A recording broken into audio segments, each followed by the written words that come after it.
Good morning, everyone. Welcome.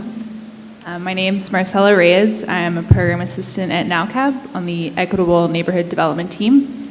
I'm along here with LeVar Martin, our director of programs. So if y'all have questions after, you can talk to us. Figure out how to move that PowerPoint. Just wanted to give an intro about our moderator, Naomi Cytron in the green. She joined the Federal Reserve Bank of San Francisco's Community Development Department in 2005. In her current role as the regional manager for Northern California, she works with a range of nonprofit, public, and private sector partners to advance systems-level solutions for challenges facing low-income communities. She has a master's degree in city and regional planning from the University of North Carolina at Chapel Hill and a bachelor's degree in biology from Macalester College. Welcome. Thank you. Thanks, Marcella, and thanks all of you for joining in for this session. This is one of the hot topics, I think, that many cities around the country are wrestling with. I think it's really fascinating. Gentrification and displacement is a radical shift from the kind of prior sort of set of pressures, which was more about disinvestment. And I think we're seeing a confluence of factors that are generating enormous pressures on cities. Following the foreclosure crisis, we're seeing this rise of the renter nation and people being pushed out of home ownership, so that's generating pressures on the rental market. We're also seeing shifts in consumer preferences. Millennials, seniors looking to return to move back to cities, central cities, transit-oriented communities, all of which. So I'm based in California. Another key pressure that's kind of driving some of our challenges is a chronic underbuild of affordable housing, and probably in many of the communities that you are situated in, you're also seeing those kinds of, lack of investment historically in permanently affordable housing that can support the communities that we're all working in. All of this, I think, is generating increasing land values, rents. Of rises in evictions, property flipping, all of the pieces that are hugely disruptive to individual households as well as communities at large. All of this is to say this problem is really big and complex, and the solutions that we need to think about are grounded in policy, investment strategies, community organizing, different kinds of uses of data to illustrate the problem and illustrate the kinds of solutions that we can all kind of galvanize our community members as well as our political leaders around to kind of develop strategies that can protect tenants, protect small businesses from displacement pressures, preserve the kind of stock of affordable housing that currently exists in our communities, and produce more affordable units that are permanently affordable and can support long-term sustainability for households, children, and all the community members that we're concerned with. We have a couple of speakers who are going to tell us about how these dynamics are playing out in cities around the country, and kind of talk about some of the policy and data strategies that we can all kind of collectively think about to implement different types of solutions in all of our communities, and then we'll have a chance to ask questions of our panelists following that. So with no further, I don't think we're sitting quite in the order that we're going to be presenting in, so I'll try to make sure I'm introducing folks right. In the middle, we've got Debbie Liu, who's the Community Development Coordinator for the Coalition for a Better Chinese American Community in Chicago. She can actually do a better job of introducing her organization and the work that they do. She has a background in public health, and she'll be our first presenter. Then she'll be followed by Frank Padilla, who's at Newset in Denver. He's the real estate director and responsible for asset management and oversight, real estate planning and development, city and state compliance, and funding development. And he'll be followed by Damian de la Paz, who's from Miami, who leads affordable housing initiatives at the University of Miami's Office of Civic and Community Engagement. So with no further ado, I'll hand it over to Debbie, and then we'll kind of go down the line.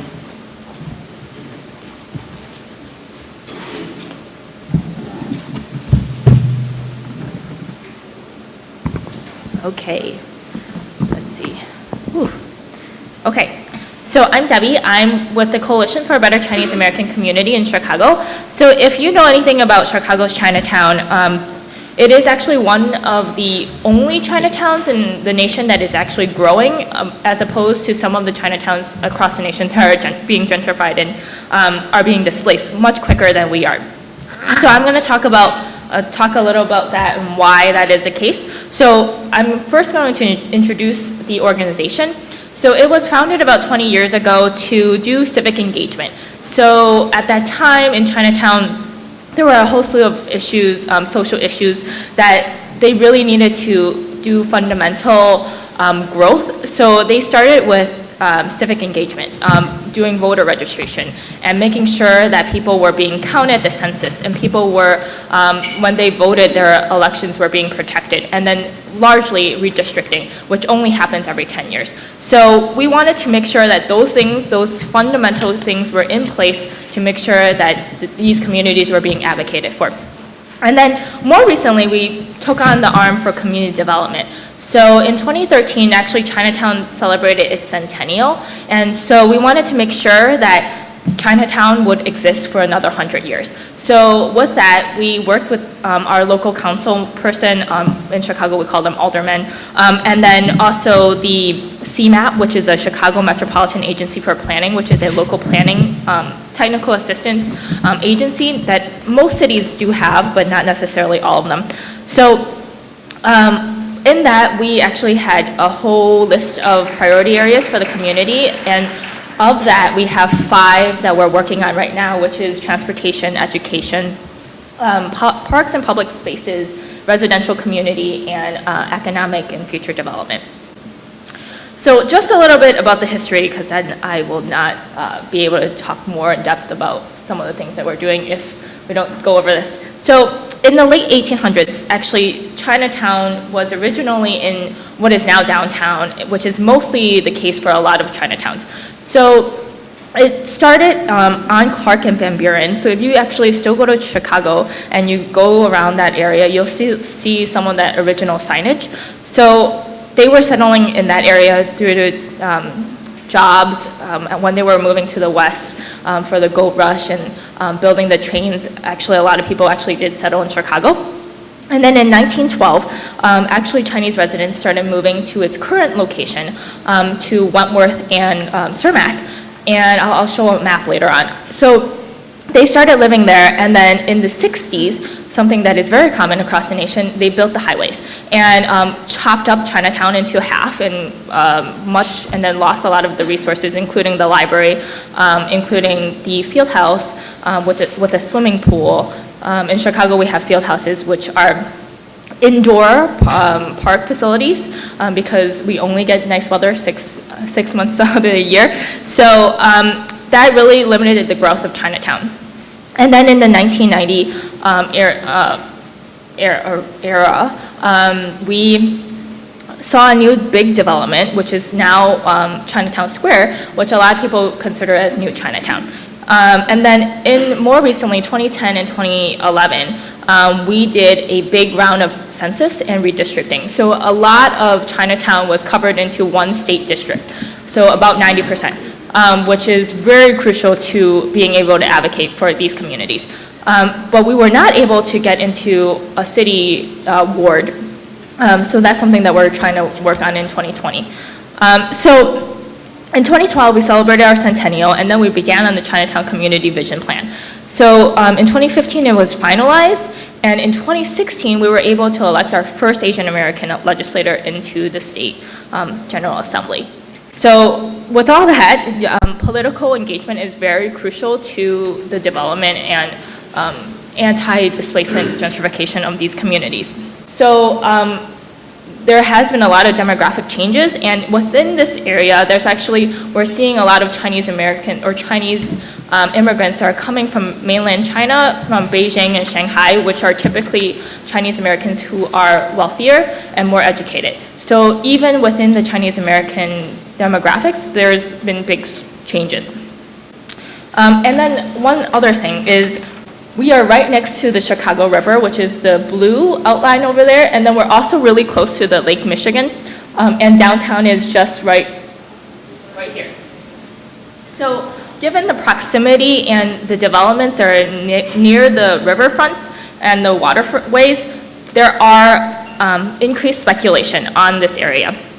And then one thing that I really want to address is actually there's 62 acres right here that is not being inhabited right now, but there is a big development that's coming in. And it was just sold to Related Midwest, which is a huge developer. And there's no plans right now because they want community feedback and things like that. But it has potential to change what Chinatown is because it is just a neighboring community. So with all these changes, we're really concerned about what's going to be the future and how we can learn from other Chinatowns and learn from other communities that are nearby in Chicago that are being gentrified really quickly. So we just received our first Starbucks.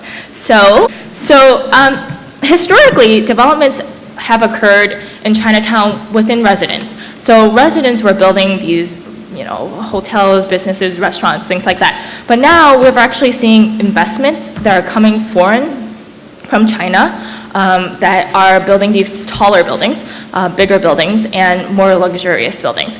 So we see that, and we also see changes in consumer behaviors, and more people are wanting coffee and hip restaurants, and there's a new rolled ice cream shop and some other mixed cuisine, Asian cuisines. So we see Korean and Vietnamese restaurants as well as Chinese restaurants, even though it's been traditionally Chinese restaurants.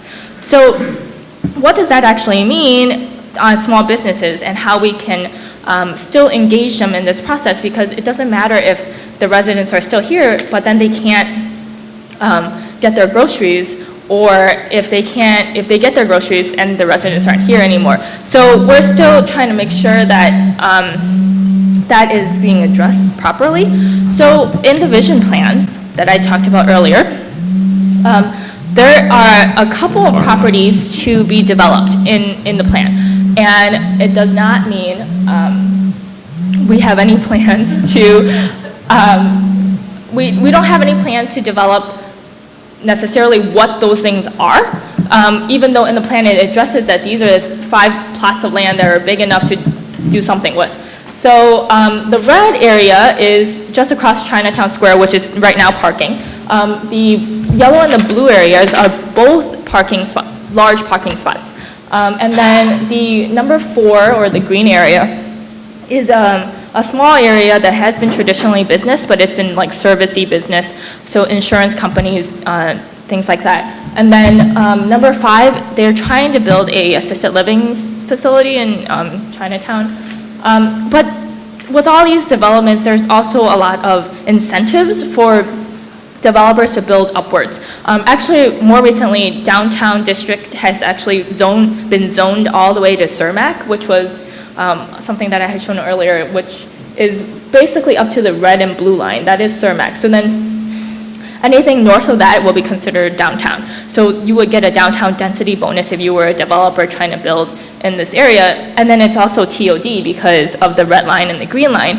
So as developers are trying to build towards that, we're making sure that people are putting in affordable housing, and we're holding them accountable, whether it's community benefits agreements or things like that.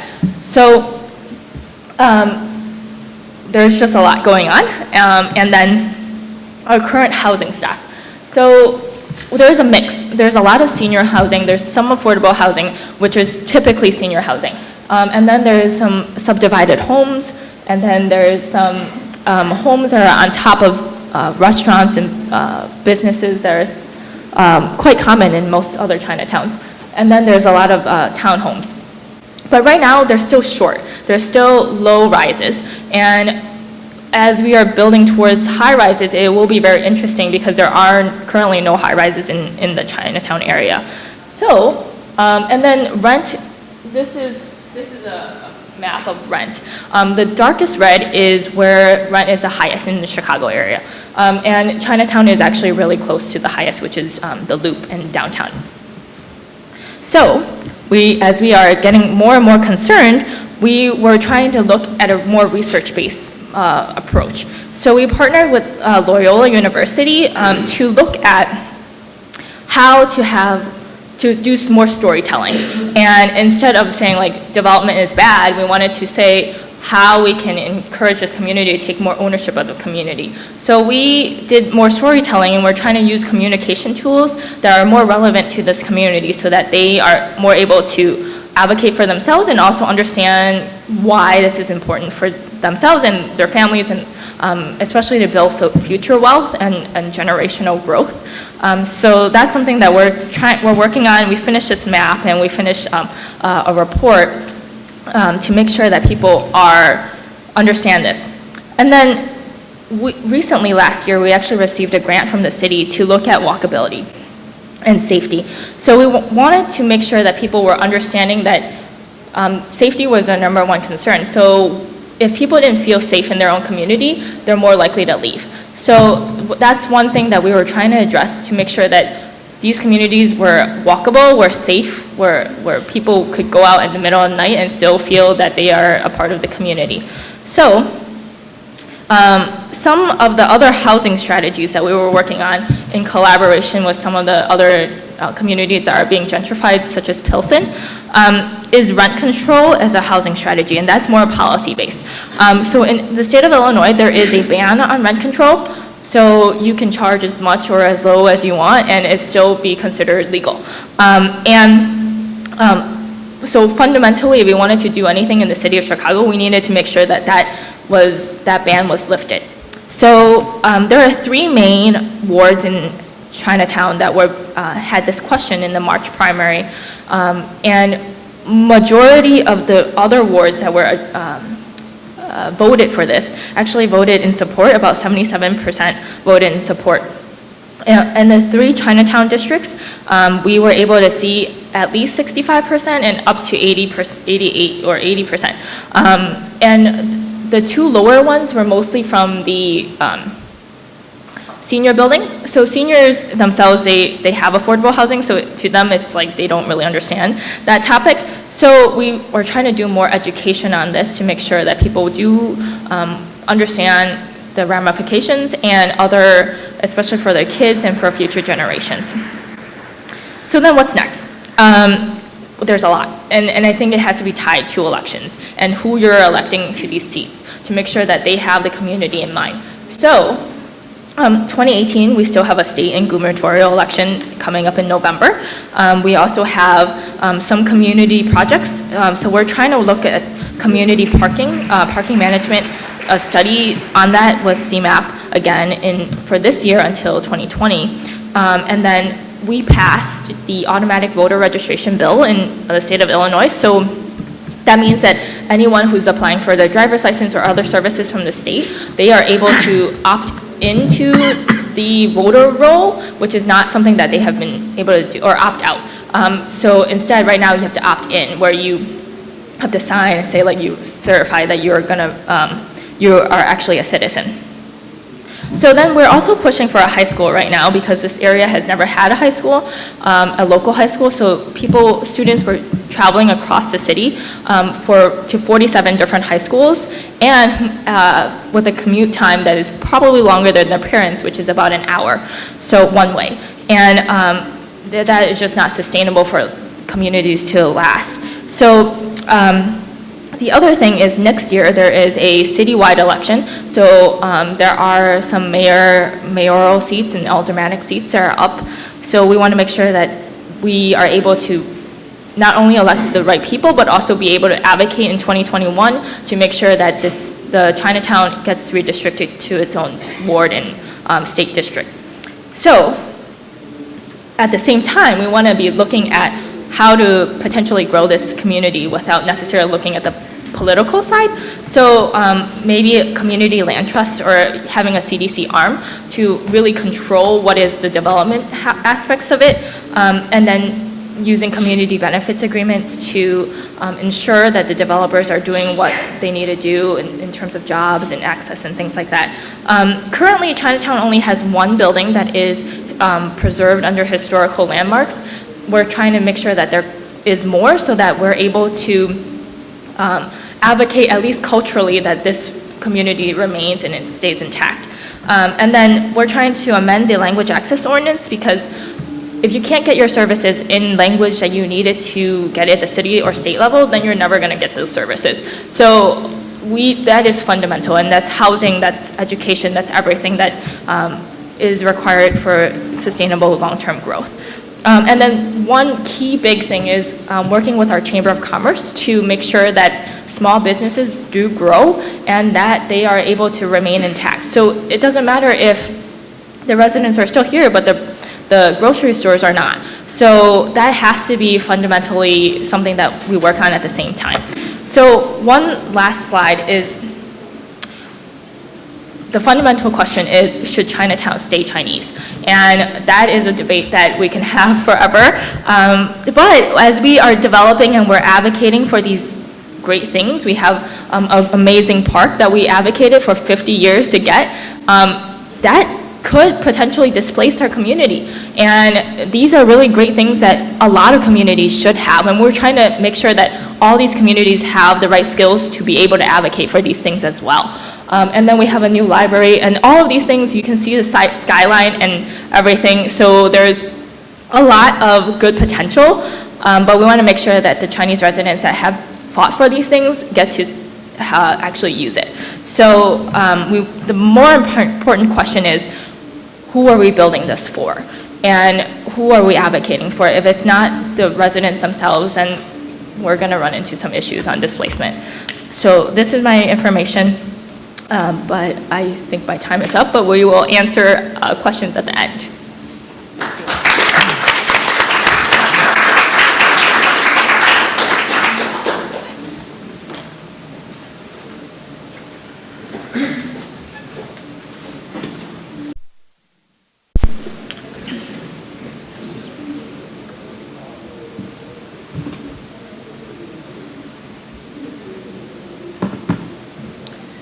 Good morning.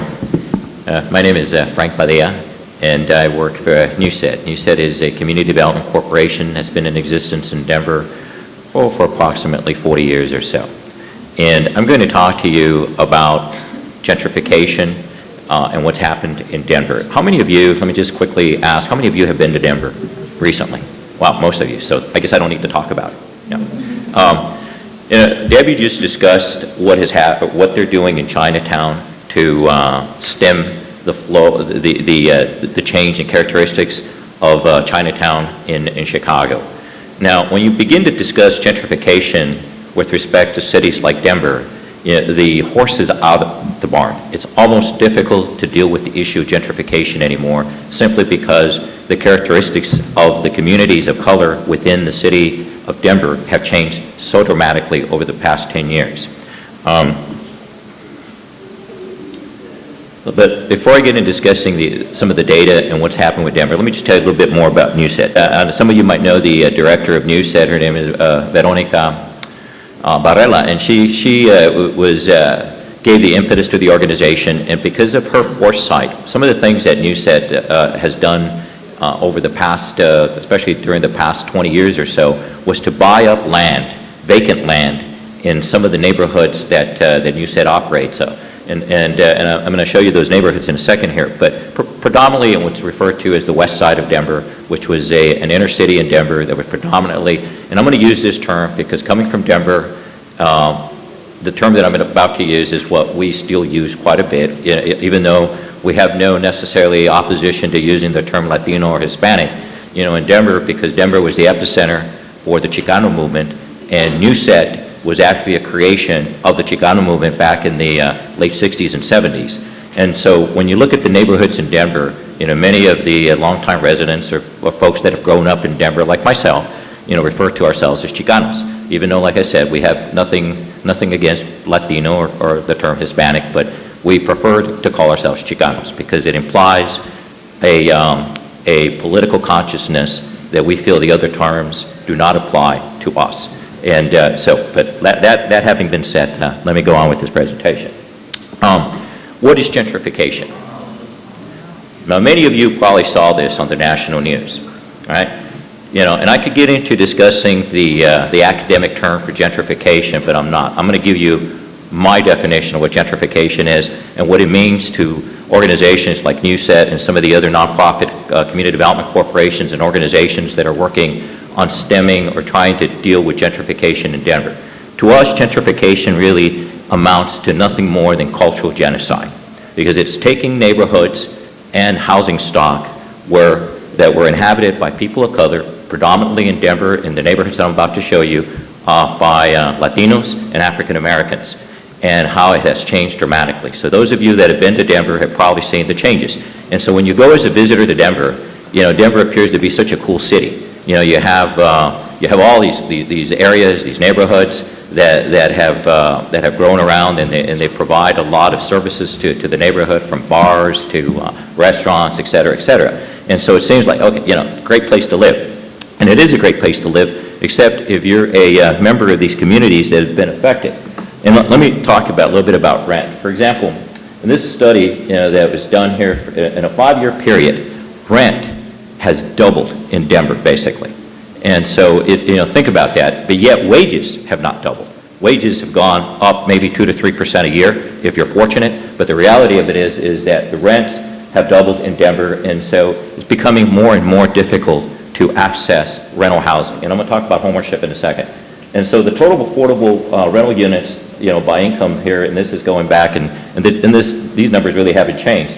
So you can see from these graphs that the poorer you are, the less available units there are for you to rent.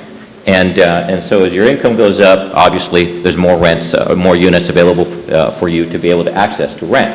And the point here is that these neighborhoods in Denver have gentrified to the point of organizations like Newset. All we can do now is to try to band-aid the problem. And because there isn't sufficient money available, even though, and I'm going to talk a little bit at the end about what some of the incentives, some of the initiatives that Newset is undertaking in order to try to deal with this problem, as well as some of the other organizations. But as you can see here, home sales have also doubled. Excuse me, the prices of homes have doubled over a 5-year period. And so again, that's and the problem that you see is that in these neighborhoods, like in Denver, that were predominantly Latino and African American, the average cost of housing 5 years ago was around $150,000 for a single-family detached dwelling. It is now over $350,000 to $600,000, and depending on the neighborhood. And so you can see the problem. The population of Denver is approximately about 750,000 people, and of that, about 5 years ago, the Latino population in Denver was close to 40% of the city, of what's called the city and county of Denver. The metropolitan area of Denver is about 3.5 million. And of that population now, currently now it's below 30%. And so it's interesting, when I was growing up, there was this thing called white flight from the inner city, and white people left the inner city. They didn't want to live in the inner city for a lot of reasons, schools, et cetera. And so the inner city, particularly like in Denver, was predominantly almost at a 50% Latino population, and about roughly 20% African American within the city of Denver itself, the city and county. Well, now the opposite effect has happened.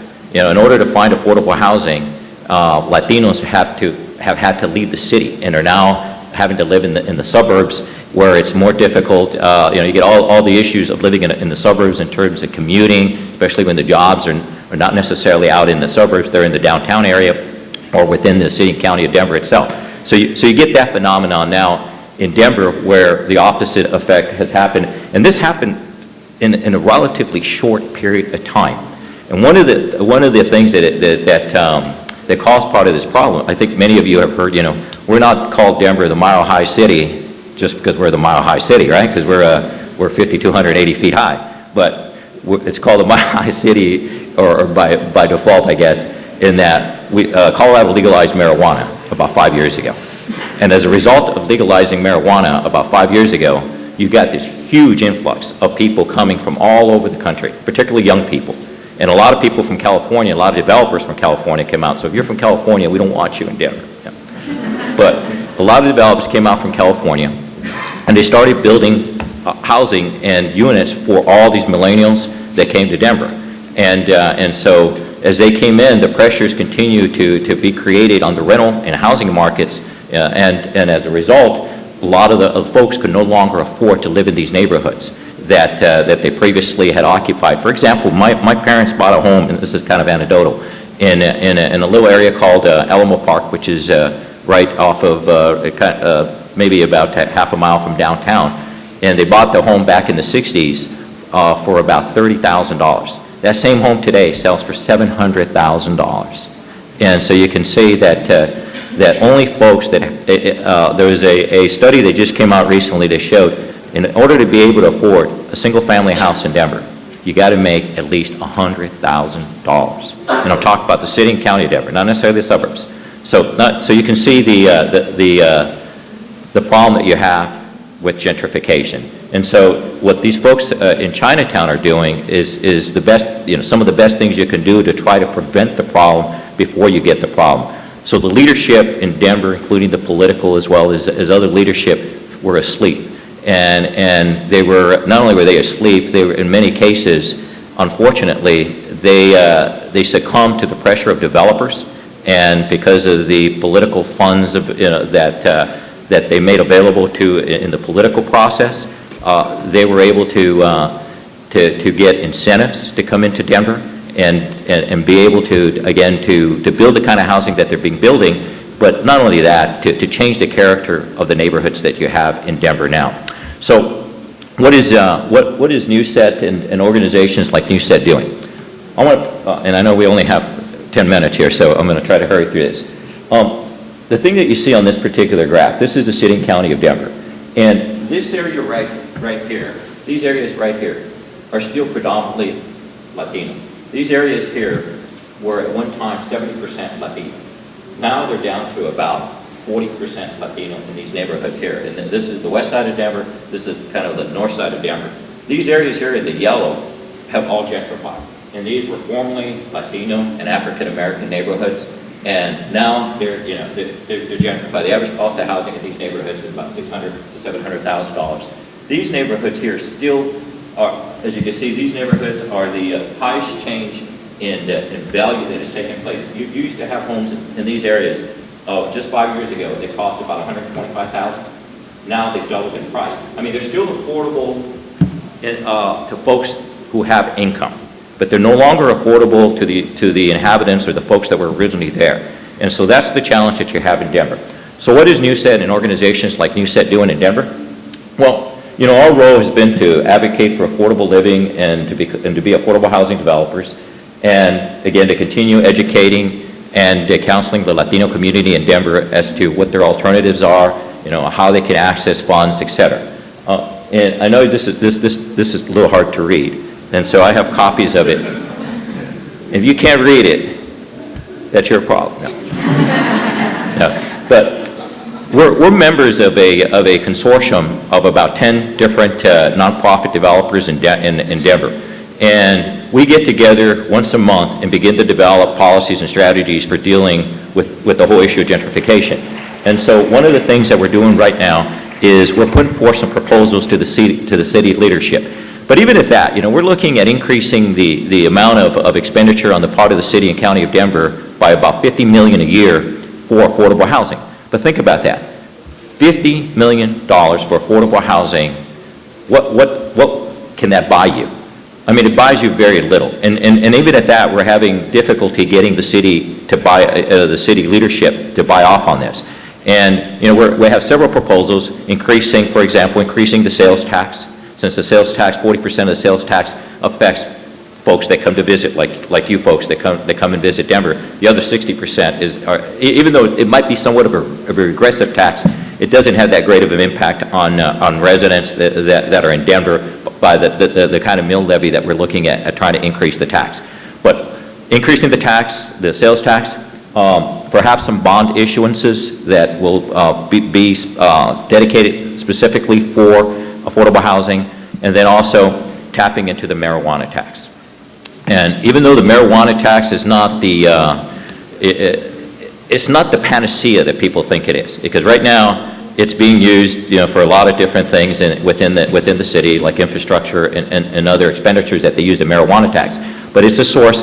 So that all combined, these different proposals that we put on the table for the political leadership in Denver, we're talking about $50 million a year to set aside a housing fund dedicated specifically for affordable housing. Now, when it costs, the total development cost is $250 a square foot to build in Denver. Now think about that. So even at $50 million, how many homes could you get, how many units of housing can you get? You can only get about 200 or so housing units a year using $50 million. So Newset, what we're doing as an organization, as I mentioned at the onset, our executive director at the time, Veronica, had a lot of foresight in that in the west side of Denver, Newset, when it was created, they started buying vacant land.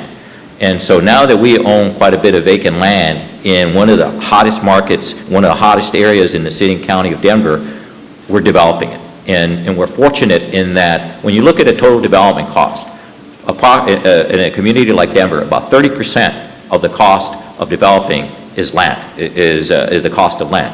And so, we're able to use that as our skin in the game, as our equity in order to build both. We're looking at doing rental housing, some additional rental housing. Right now, we operate about 500 units of housing. We just sold a building in this area that in order to generate some additional funds, and so we were able to generate about $4 million from this building that we just sold. It was a vacant building that we had.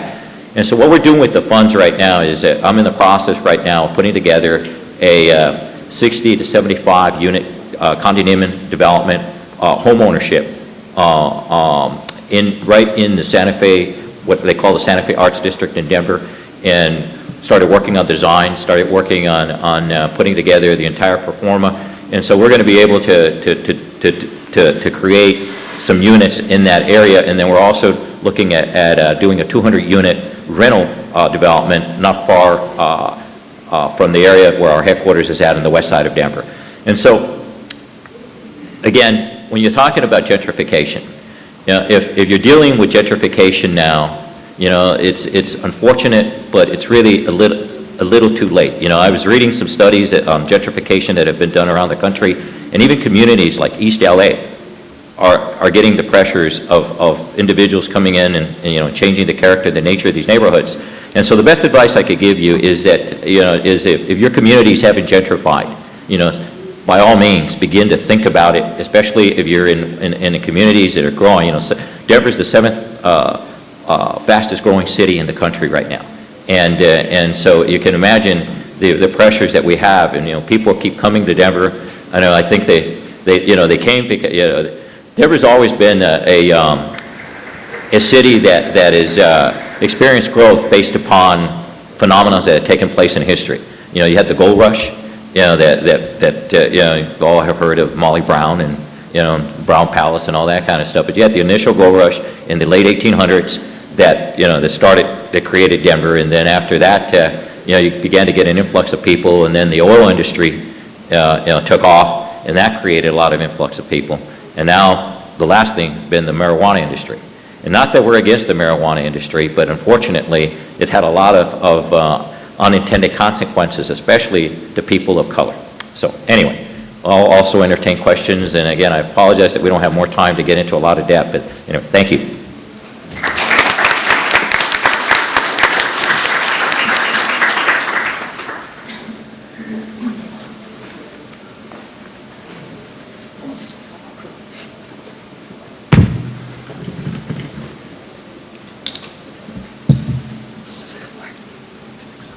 Good morning, everyone.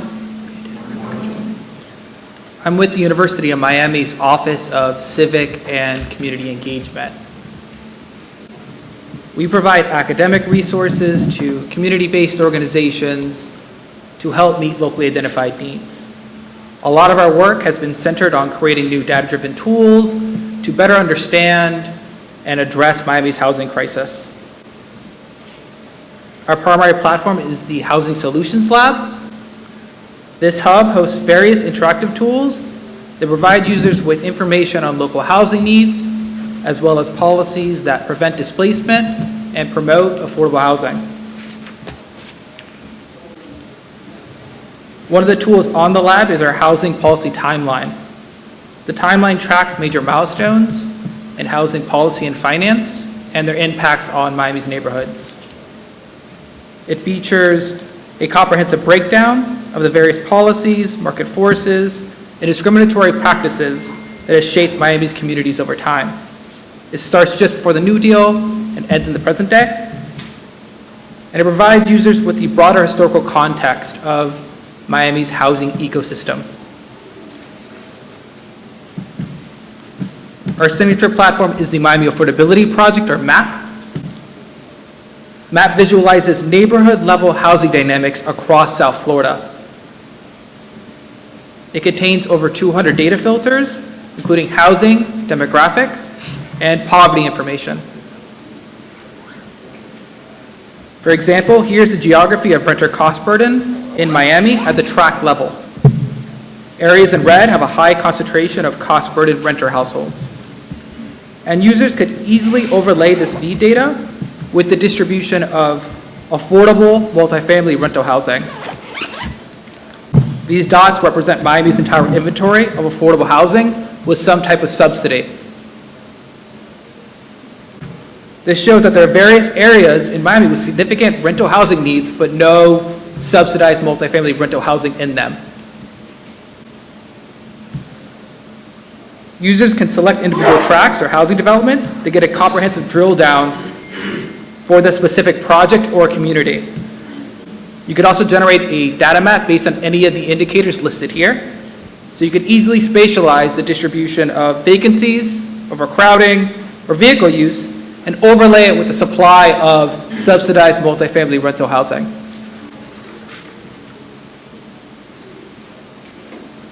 One of the major insights that can be gleaned from using MAP is where there are affordable housing properties with upcoming subsidy expirations. Tax credit in Section 8, properties can convert their units to market rate after their affordability restrictions end. Miami has roughly 2,000 units of affordable housing at risk of expiring within the next 3 years. Many of these properties are in really hot submarkets. So we can see here that there's a concentration of properties with an upcoming expiration in East Little Havana and Miami Beach. Residents in these developments are particularly at risk of being displaced. We've also added county commission districts and municipal boundaries as an overlay to assist advocates, developers, and decision makers with preservation efforts. The parcels layer provides users with an overview of land use at the sub-market level. From here, you can easily see the distribution of vacant properties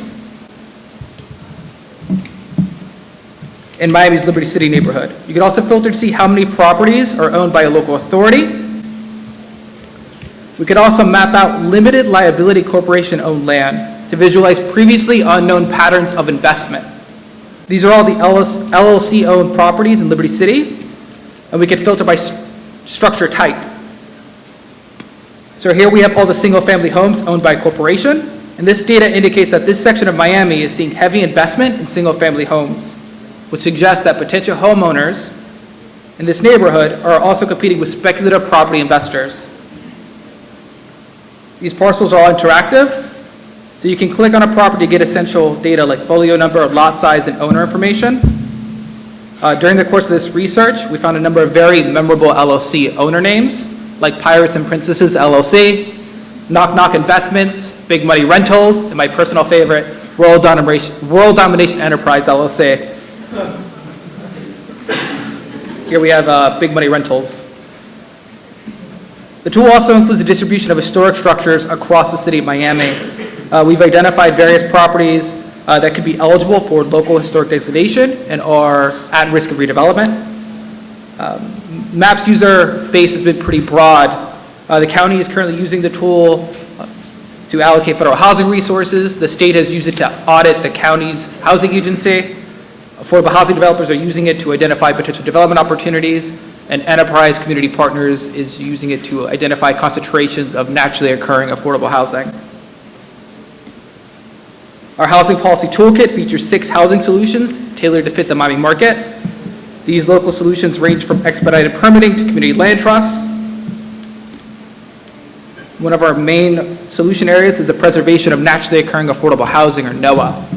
Preserving NOAA can be an important strategy for various types of neighborhoods, from communities facing growing redevelopment pressure to already high-cost neighborhoods. Each entry in the toolkit includes some background information and data points centered on the Miami market. This chart, for instance, shows significant decreases in the number of NOAA units between 2000 and 2015 across Miami's neighborhoods. So in that time, Little Haiti lost about a fifth of their NOAA units. Our arts district saw a 40% reduction, and downtown a 50% reduction.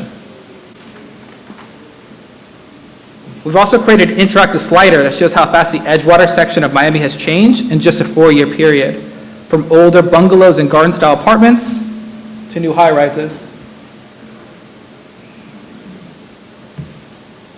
Here we have some best practices, including a flexible financing program that is targeted to rehabbing small multi-family buildings in Chicago. Then we listed out several strategies, including existing overlays at the City of Miami and county funds, to effectively rehab and preserve NOAA units to create more quality affordable housing options in Miami. Each entry in the toolkit includes specific neighborhoods where these strategies could have the most impact. In conclusion, we're currently working on a new tool that looks at concentrations of private and public-owned land near transit, which will be released in the next few weeks. You can get more information on our various tools at miami.edu/affordable housing. Thank you so much for your time.